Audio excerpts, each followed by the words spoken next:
Fame wasn't always what it was known to be in the latest Sims franchises.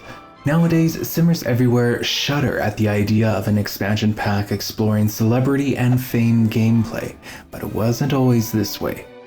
What came with the Sims 1 Superstar expansion pack was the opportunity to take your Sims off their home lot to try to make it big in Studio Town.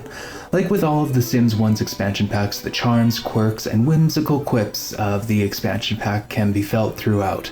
And today, I'm diving in to explore those charms to see where they got it right.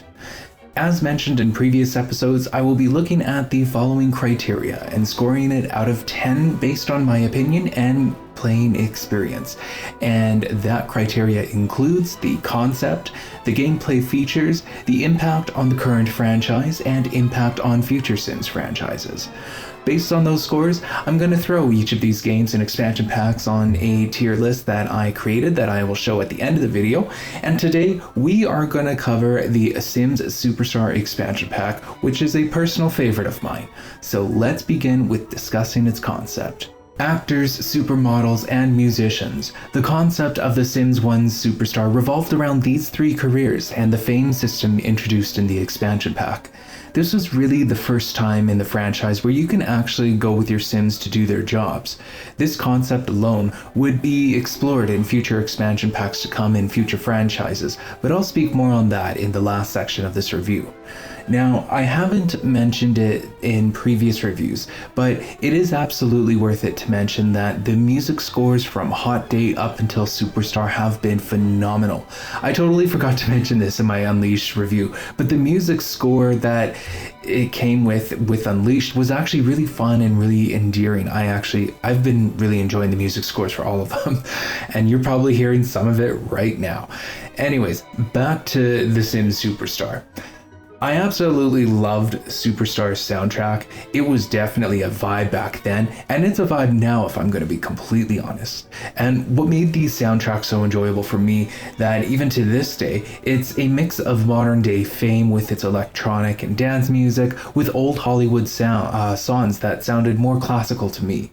Now, I'm not the greatest when it comes to picking out genres for music, so feel free to chime in if I'm getting those genres wrong there. But the reason why I wanted to mention the music of Superstar is that it highlighted one of the most important parts of its concept, which was its underlying theme of mixing old Hollywood with new Hollywood in the early 2000s. I think that this blend of both old and new Hollywood added some much needed real life history and ignited the imaginations of players everywhere in thinking that this is how old Hollywood used to be back in its golden age. Studio Town was really a reflection of this, and I feel like The Sims 1 Superstar paid proper tribute to old Hollywood and really gave players a sense of history with its concept. I'm gonna be honest, I'm not familiar with The Sims 4's Get Famous expansion pack, so I do apologize if this next observation is a little out of pocket, but I'm pretty sure that the themes of old Hollywood were never really revisited in the way that The Sims 1 incorporated it in its concept with The Sims Superstar, which is a shame because there's honestly a wealth of quirky charms and also like a lot of depth with using old Hollywood themes, but I could be wrong there. So again, if I am kind of missing the mark on there, feel free to chime in the comment section there. Anyways, when it comes to The Sims 1 Superstar concept, I also felt like it was a fresh take and there was a reason to get excited about yet another loading screen, and that the gameplay being offered would be different from what Simmers were offered in the past. With its concept of delivering interactive careers and the blending of old and new Hollywood themes, I think that Superstar's concept will get a 10 out of 10 from me on its concept.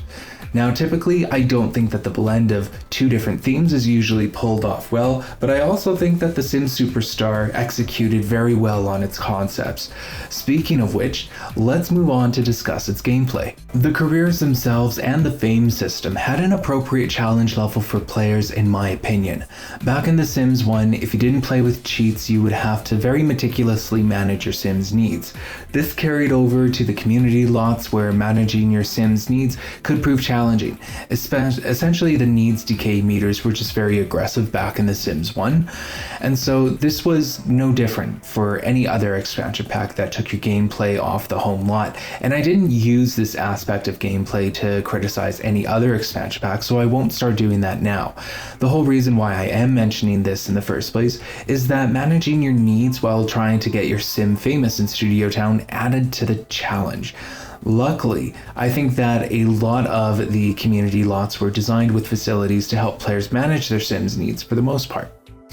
If I separate needs management gameplay from the Superstar career system themselves, the Superstar career ladder is still quite challenging. You start off by getting an agent by calling them up in the newspaper, and all this does is really give your sim access to their fame stars and to the never-ending rat race in a different sense. And that's really when it starts to get hard. In order to successfully perform actions on objects to climb your career, you need star ratings, and to get to 0.5 stars, you need to essentially make a fool out of yourself in front of the paparazzi. From there, you select your career by essentially only engaging in objects that make sense for your career. So if you want to get into music, you only interact with the karaoke and the recording studio objects. If you want to do acting, then you have to do a lot of spoken word and comedy performances. And lastly, if you want to get into modeling, you have to do a lot of photo shoots, etc. So what makes the gameplay dynamic for players, what makes the gameplay actually dynamic and interesting for players is that you have to choose options when you actually do them and guess the appropriate order to do them in order to successfully complete the action and grow your star rating. That's where the challenge is, since it's random. I remember in the past I tried to make a sim multifaceted by trying to make them do all of the fame stuff. It didn't work out since the game recognized them as a musician as opposed to an actor or a model, and they wouldn't be able to complete the interactions on the acting and modeling objects successfully either.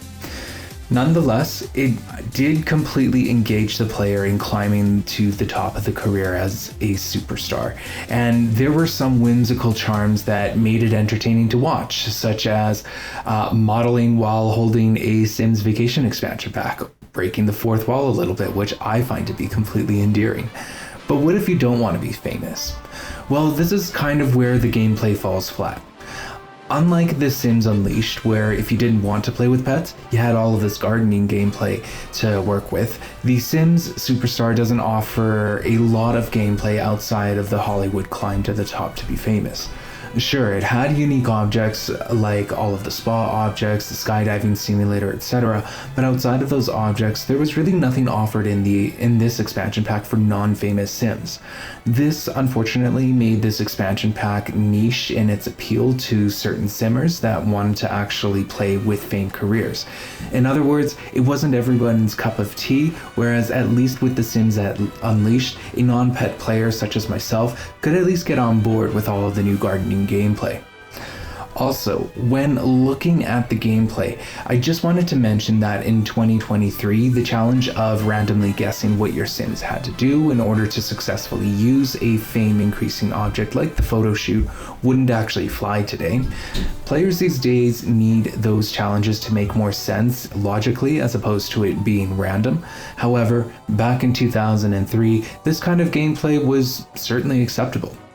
I will say though, that Superstar does deliver solid gameplay on the concept that it markets itself out to be. This is an expansion pack for all of the somebodies out there, not for anybody's, which by the way is a Superstar term. I'm not trying to be offensive. For that, I'm actually going to give the gameplay a 9 out of 10, since the gameplay delivers on the concept that it purports to have, but it just doesn't go above and beyond to appeal to players who don't want to play with fame specifically. Now let's take a look at Superstar's influence on the rest of the Sims 1 franchise. Although The Sims 1 Superstar was my personal favorite, I have to face the music when it comes to its influence on the rest of the Sims 1 franchise. I would have to say its impact was very minimal.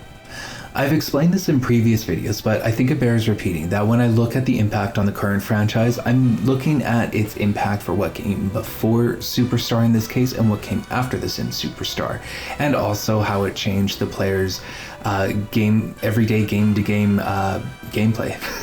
Their everyday gameplay is the other change that I'm looking for on here, and its impact there. Anyways, this includes like impact on gameplay and on concepts as well.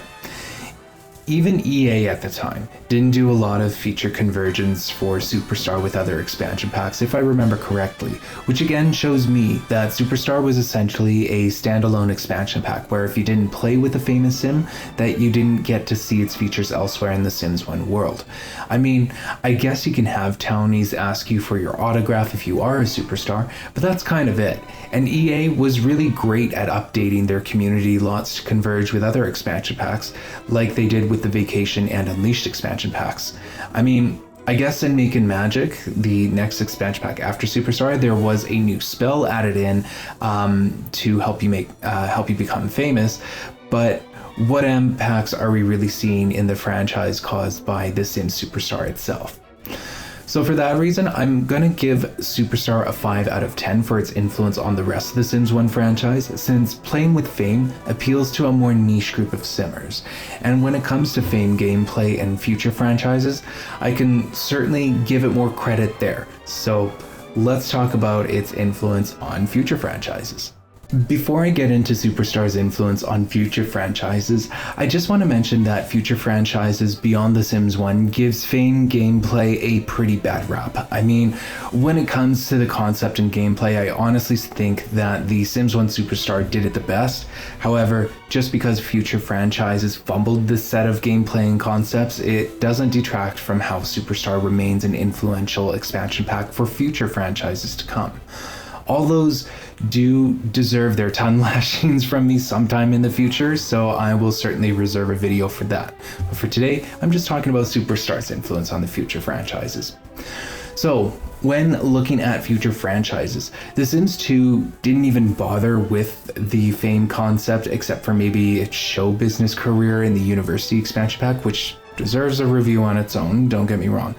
But both The Sims 3 and The Sims 4 had expansion packs that had Fame gameplay within them, which is where I'll give credit where it is due. To me, there was enough demand for Fame gameplay in the Sims 3 and Sims 4 franchises to warrant an expansion pack focused on getting famous.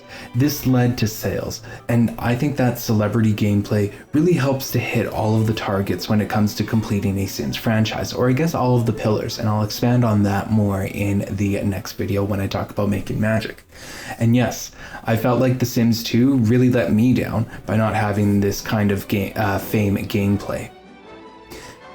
In my opinion, getting famous and having Sims that have obtained some sort of celebrity status is reflective of the real world and should be interpreted with each franchise much like pets and seasons.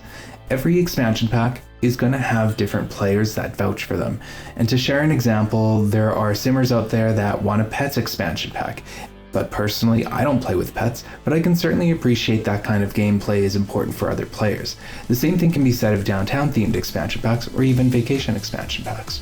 I guess what I'm trying to say is that a Fame expansion pack is important enough to players to reinterpret with nearly every franchise beyond The Sims 1, and that should be acknowledged and rewarded accordingly in this review. More importantly, I actually think that the fact we had interactive careers in Superstar was more influential in that it delivered on gameplay that players have been asking for since The Sims 1's inception, and gameplay that players still ask for to this day. You can even make the case that The Sims 3's Ambitions expansion pack took a lot of influence from Superstar with bringing interactive careers to life. Even though Fame gameplay is more niche to certain simmers out there, I think that everyone can agree that The Sims Superstar helped pave the way for future expansion packs to deliver on interactive careers. And for that, I will actually give The Sims 1 Superstar a 10 out of 10 in this category. In total, Superstar earns a score of 35 out of 40, kind of barely putting it into the perfection category on my tier list.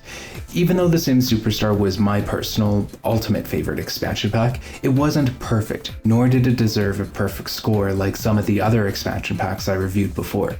And although it had an unconventional influence on future franchises, it was still worthy of an expansion pack standing in the perfection category, in my opinion. In future life simulation games, I would really like to see The Sims 1 Superstar referenced more. Specifically, I would like a refreshed reinterpretation of old Hollywood versus new Hollywood as it is in the 2020s, since things have radically changed, such as the introduction of influencers.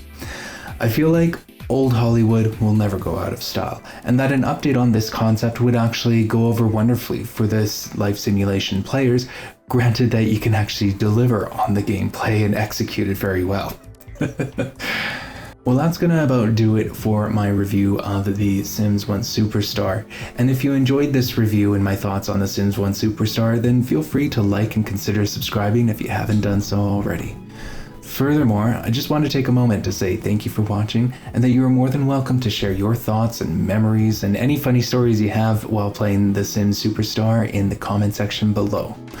Up next, I will review the last Sims 1 expansion pack, which is Makin' Magic.